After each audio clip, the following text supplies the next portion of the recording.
বিসমিল্লাহির রহমানির রহিম। আসসালামু আলাইকুম।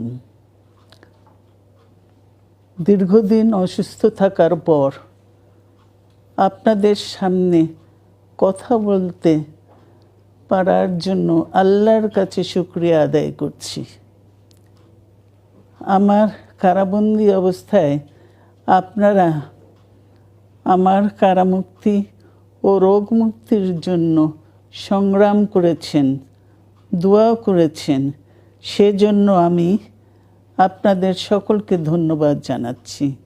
দীর্ঘ আন্দোলন সংগ্রাম ও ত্যাগের মধ্য দিয়ে আমরা ফ্যাসিবাদী অবৈধ সরকারের কাছ থেকে মুক্তি পেয়েছি।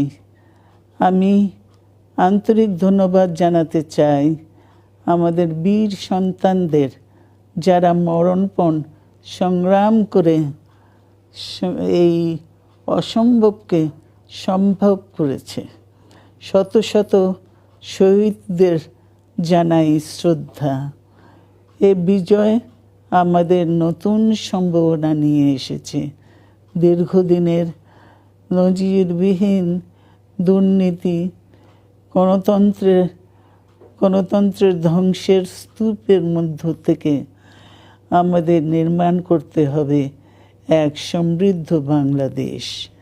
ছাত্র তরুণরাই আমাদের ভবিষ্যৎ।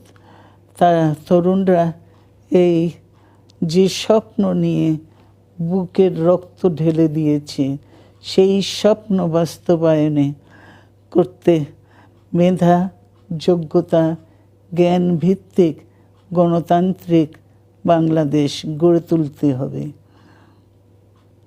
শোষণহীন সমৃদ্ধ বাংলাদেশ।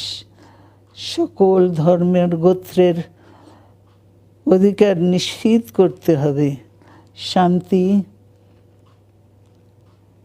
প্রগতি আর সাম্যের ভিত্তিতে আধুনিক বাংলাদেশ নির্মাণে আসুন আমরা তরুণদের হাত শক্তিশালী করি। ধ্বংস নয়, প্রতিশোধ নয়, প্রতিহিংসা নয়, ভালোবাসা, শান্তি ও জ্ঞান ভিত্তিক সমাজ গড়ে তুলি। আল্লাহ হাফেজ। বাংলাদেশ জিন্দাবাদ।